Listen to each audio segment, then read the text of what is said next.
Hello and welcome to Papare's new segment, Legends. In this segment, we intend to speak to some of the greats of Sri Lankan cricket. In our first episode, we thought of speaking to someone who made a big impact in the early days of Sri Lankan Test cricket. He hails from a very famous cricketing family and scored Sri Lanka's maiden Test 100. He also served as a chairman of selectors and later was president of Sri Lanka Cricket. My guest today is none other than Mr. SIDATH WETTIMUNY. Welcome to the show, SIDATH. Thank you, Rex. I'd like to speak to you about your late father. All three of you, Sunil, Mitra, went on to play for Sri Lanka. What sort of influence did your dad have in your careers? Huge. My father, I think at the age of about 23, traveled to England on his studies and work, I think. And he got so taken up by the game after seeing, I think, South Africa and West Indies on two different occasions, and came back and became a student of the game himself.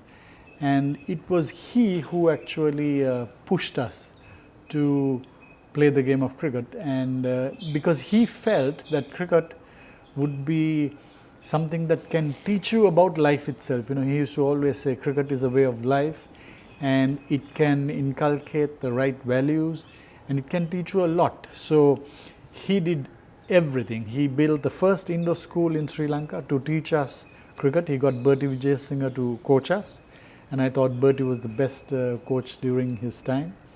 So my father was a student of the game, you know, and he would bowl at us actually at home and discuss cricket all the time. So yes, he was totally responsible for whatever we achieved. Obviously, you're part of Sri Lanka's inaugural Test match, and a couple of months later, you guys went to Pakistan. It was a very good Pakistan side, and you had the distinction of scoring Sri Lanka's maiden Test 100 in Faisalabad. If you could recall that memory.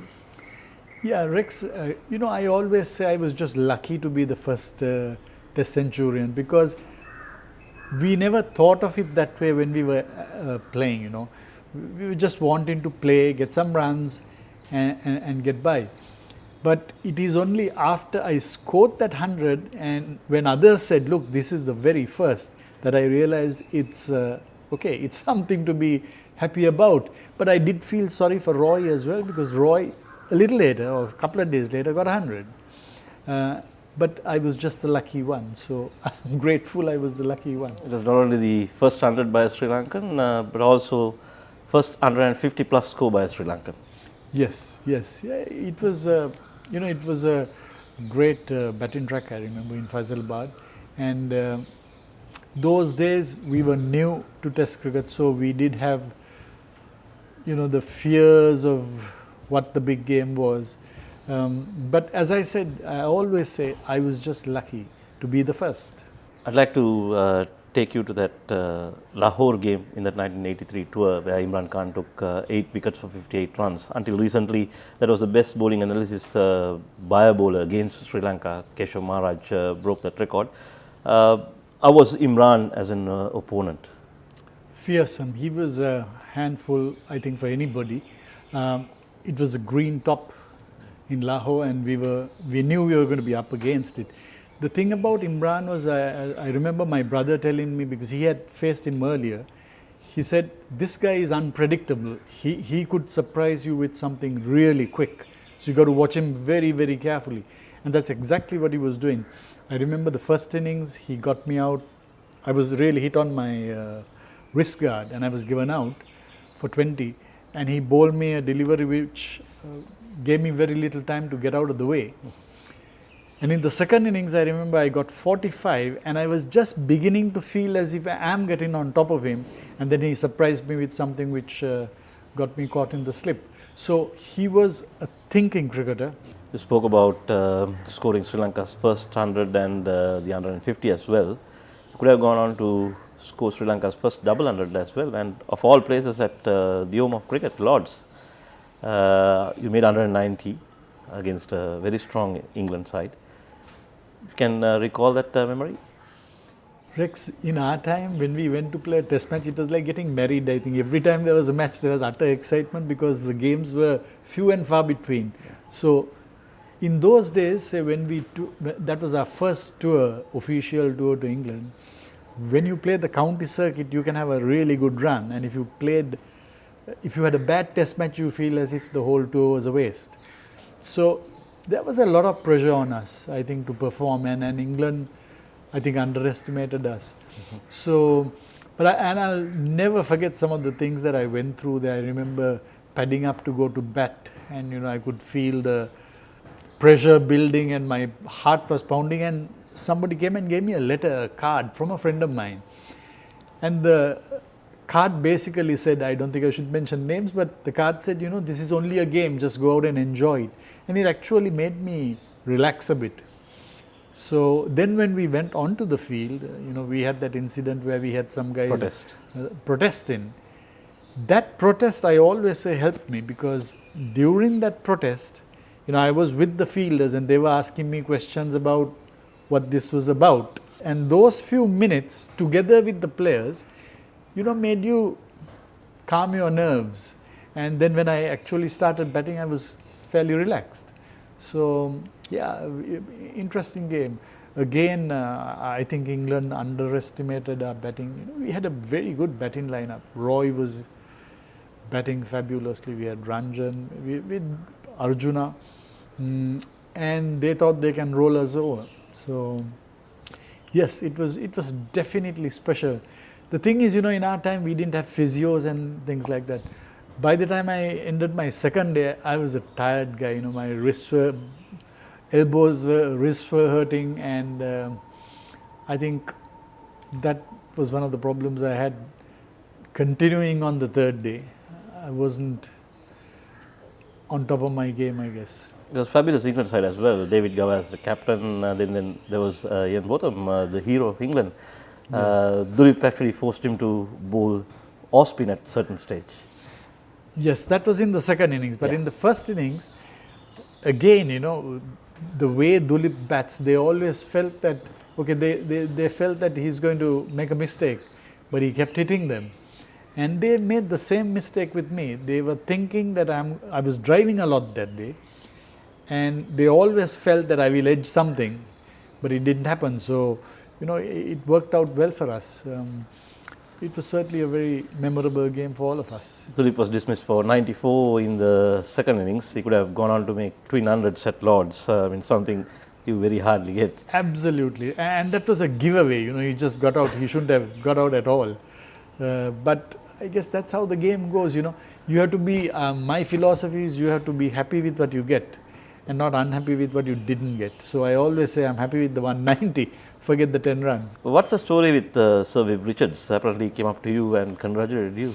Yes. I was really touched, because after the match, we were just waiting to leave, and here walks in Viv. I met him outside and he was just walking in. He said, "Man, I came to congratulate you." And he said, "Fantastic." So that was a great... it was a thrill for me, for sure, and I thought it was really lovely of him to come and do that.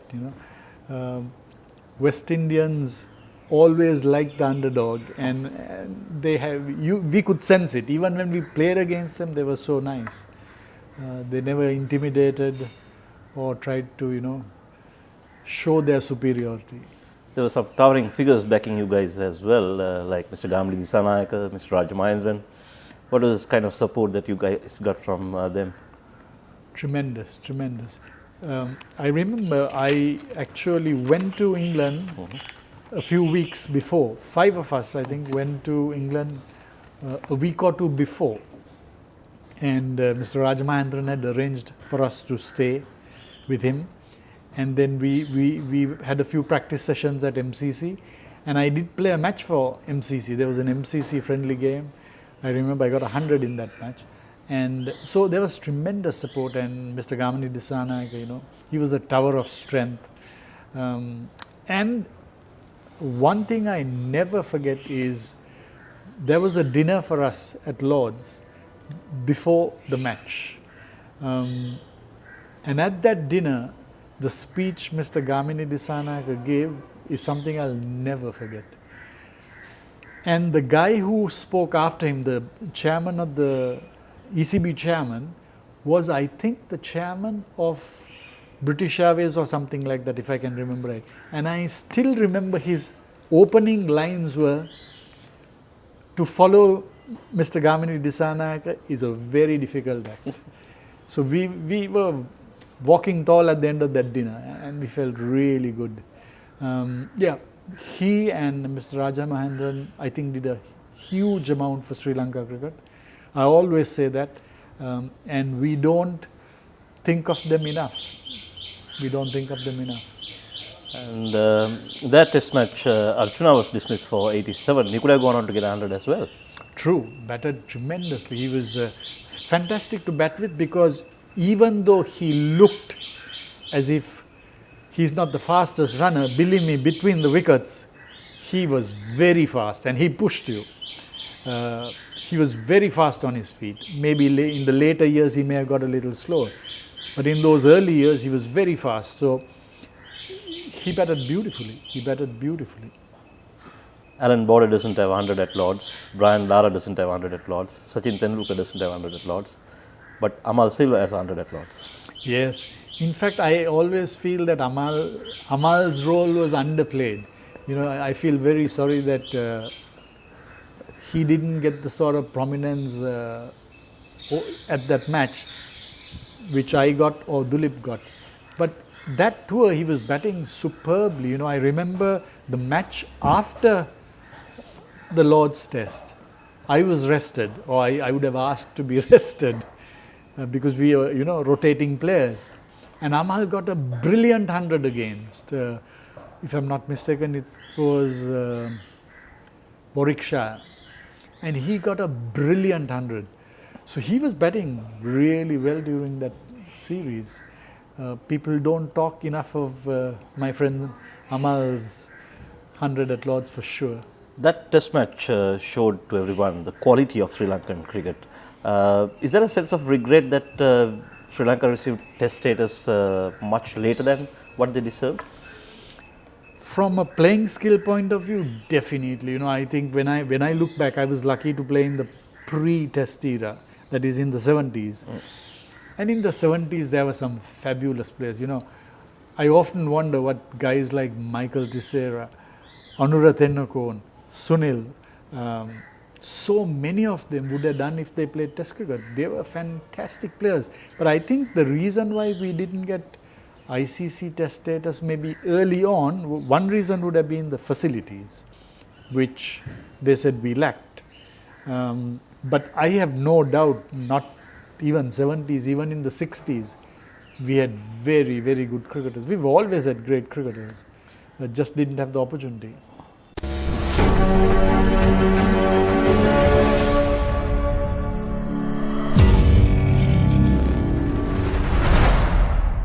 In that 1984 test match was also the test match for an 18-year-old youngster who went on to make a massive impact for Sri Lanka cricket.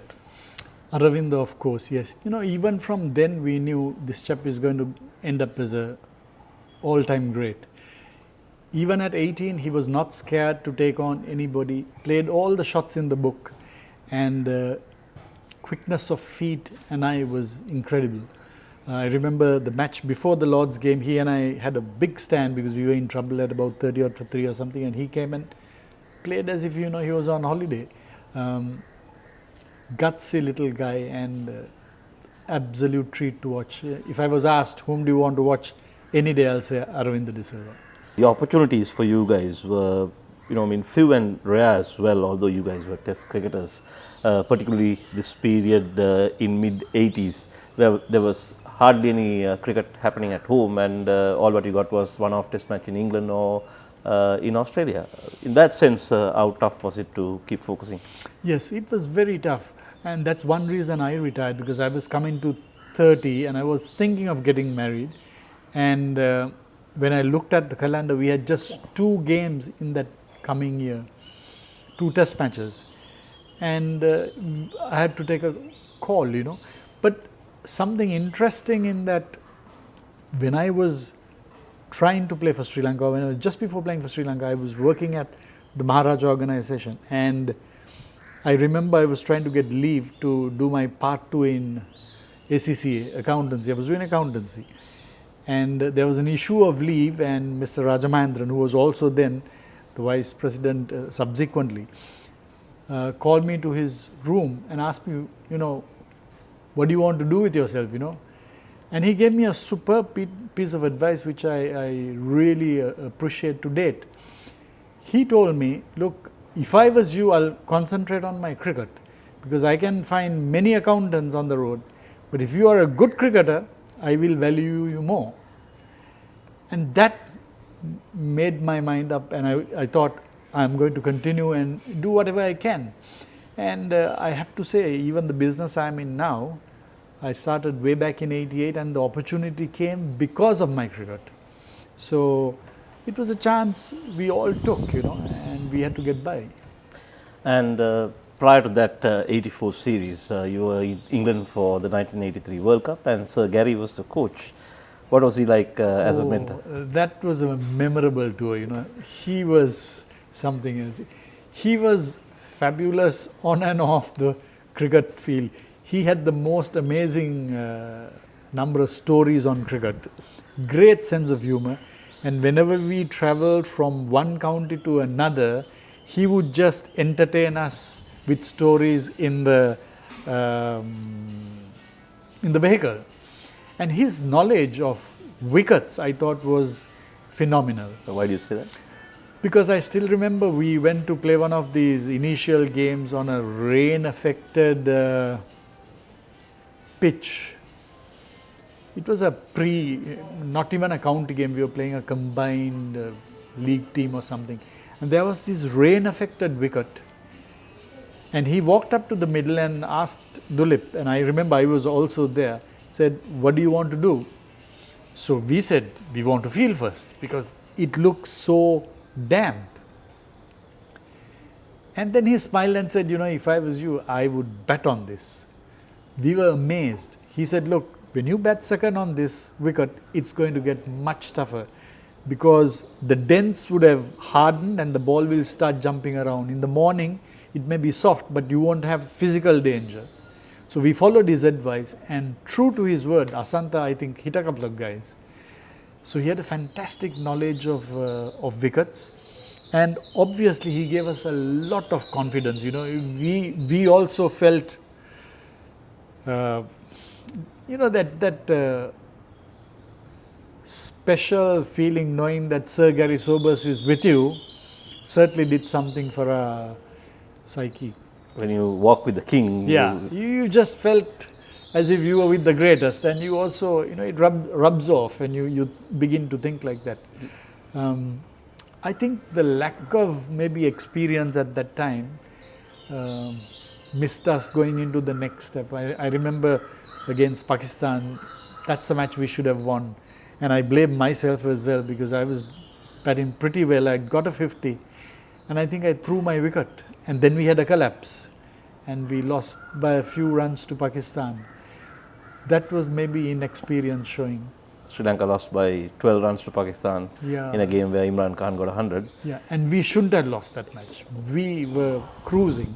Is that the game where you hit your only 6 in your international career? No, I think that was the game before against England. And what's the story behind that? The story behind that is my wife, who was my girlfriend then, was coming for that match. And I told her, when you come, I'm going to make sure I hit a 6. So she came, and I saw her at the mid-wicket range. I raised my cap, and then I hit both of them there for 6. So that was for her. Happy memories. Happy memories, yes. On a batting perspective, what's the best advice that Sir Gary has given you? Sir Gary's ideas on batting, some of them were unique, and we couldn't do some of those things he did. He had his own style, but I remember he helped me a lot when we were playing Australia here. I was having a problem on the onside, and he certainly helped me sort that out. And he was very good with little practical tips on what you should do during a match or before. and he was a character. You know, I remember we were playing Australia for the first time, and those days we had a rest day, and I had a tummy bug and a flu at the end of the third day, and I was not out on 40 or 45 runs and I had to bat. I was sick the next day. I still remember he took me up to the restaurant or the bar. We were at a small hotel called Catamarans or something like that. And he poured me a brandy about that big, and I never drank. He said, gulp it down. So I gulped it down. I would have been reeling, and he said, now go to bed. And the next day I was right as rain. After retiring, you got involved with the cricket board by the time the World Cup was around the corner, and you were there with the team when Sri Lanka won the World Cup in Lahore. Yes, because at that time there was a thing called a PILCOM manager. The organizing committee had a manager for each team from each country. So I was obviously, and I was asked to be the PILCOM manager for Sri Lanka. So that was an enjoyable tour. I was a select-on tour as well. So I wasn't sure whether I can actually take off for 1.5 months or whatever the duration of that period. But I thought this is a once-in-a-lifetime period to be with the World Cup team, and we had a good team. So I was so lucky that I was there. You know, it was a dream series, and with every match we just felt we were getting better and better, and towards then we just sensed that we were going to win this. So it was an absolute opportunity for me to have been there during that tour, and an unforgettable experience. Sanath Jayasuriya was the player of the tournament. Is there something that you promised him that you will give him if he delivers? Yes, so he was pinch hitting at that stage, and that was new.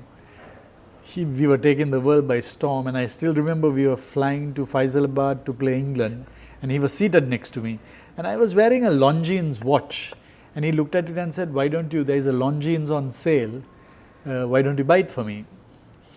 So I looked at it and I said, okay, let's see, you bat 15 overs and I owe you the watch, but if you don't play 15 overs, you don't get the watch.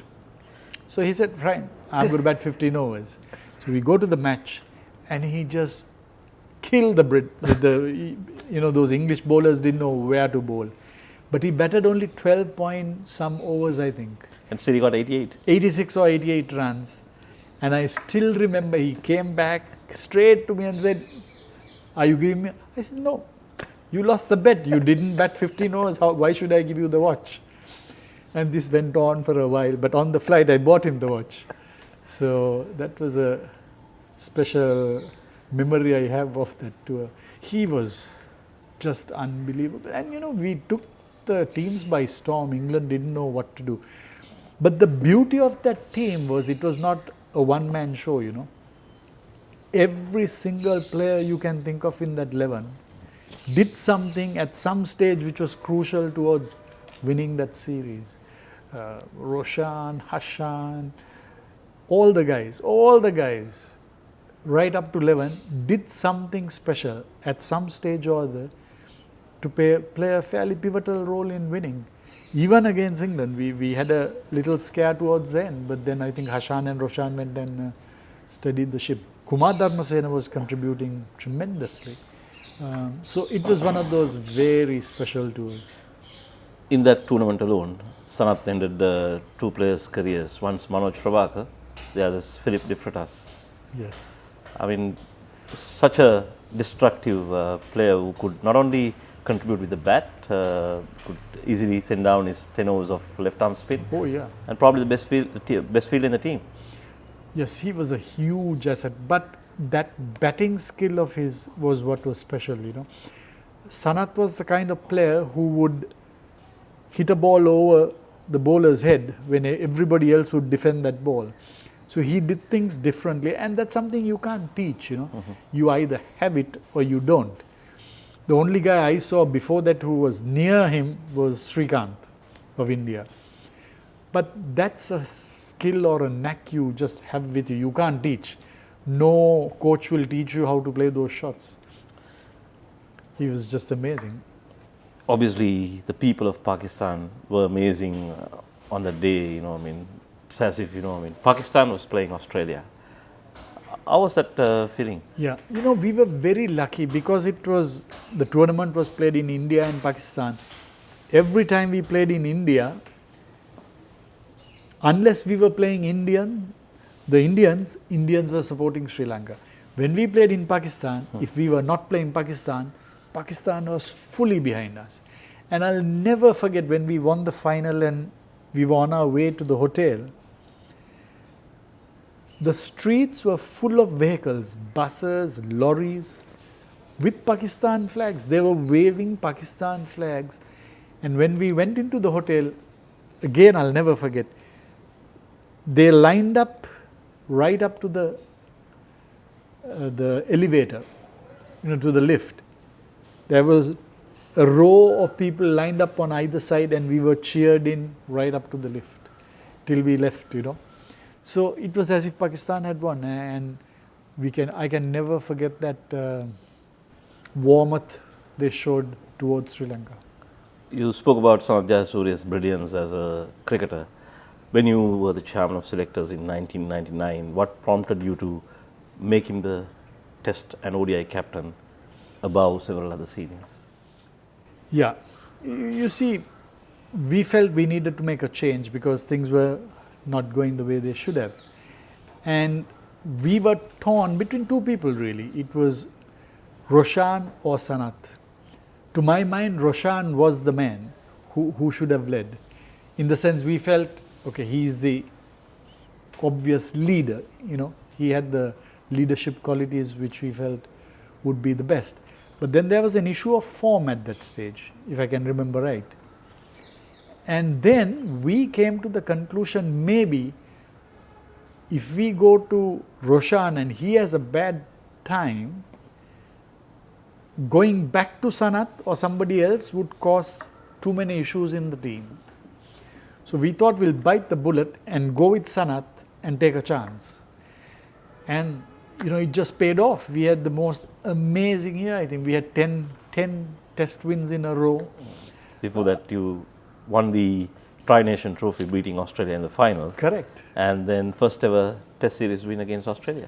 Absolutely. And I'll tell you, if we had a bad year, I think I would have been, I don't know what, because there was so much. Tony Greig was being pretty harsh on you. Yes, but Tony understood. I remember Tony had a chat with me at one stage. He came and said, Siddharth, I want to understand your thinking. But when I explained to him what we did and why, he was fine after that. He was very supportive, in fact, after that. So, sometimes in life you have to make tough decisions. They may not be the most popular, but they were made based on just what we felt was the best for the game. It was nothing personal. It was just made thinking that it is the best thing for the game. Some of the players that came through in those 12 to 18 months went on to have a big impact for Sri Lanka cricket. Some couldn't because they were not persisted with. But some of the guys who were picked went on to have a massive impact. True. You see, I remember even Dilshan. That's the time Dilshan was coming good. Then Herath had a tremendous year, and I felt we didn't do him justice because he was left out for 2 years immediately after that, and I thought that was a mistake. He was in the wilderness for 2 years, and I thought he should have been with the squad at least. Because Murali was there, he was playing second fiddle, but I thought he should have been there.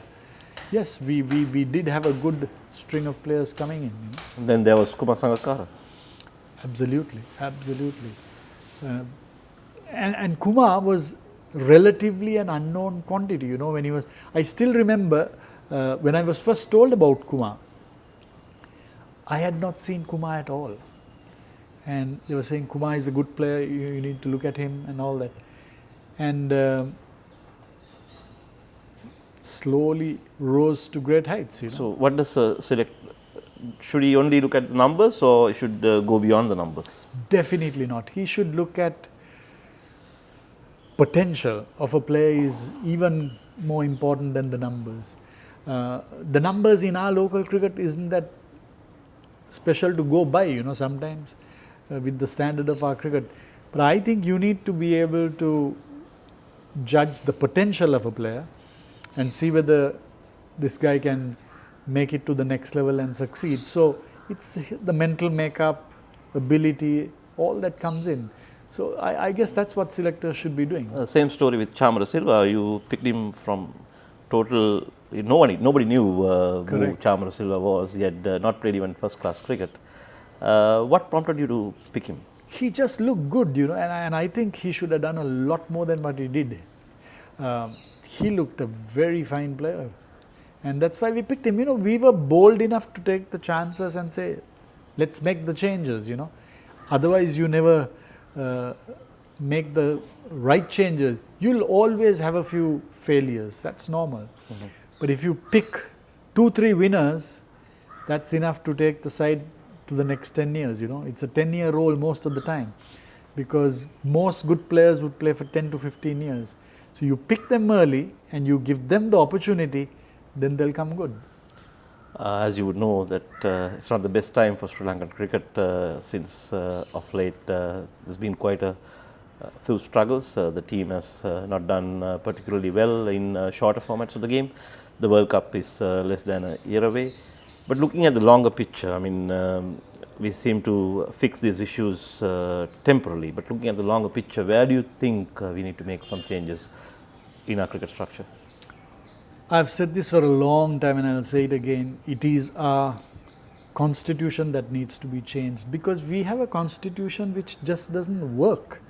Otherwise, I wouldn't have served in 8 interim committees. 8 interim committees, it's a joke, It just shows we have a problem with our system, and this problem is in our constitution. We have 147 votes or 146 votes.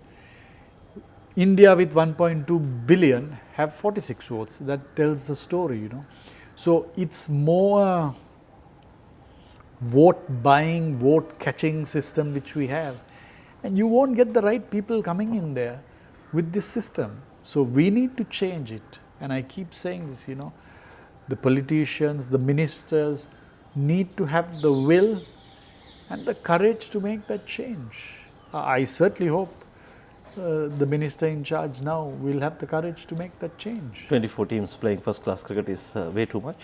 Way too much, way too much, way too much.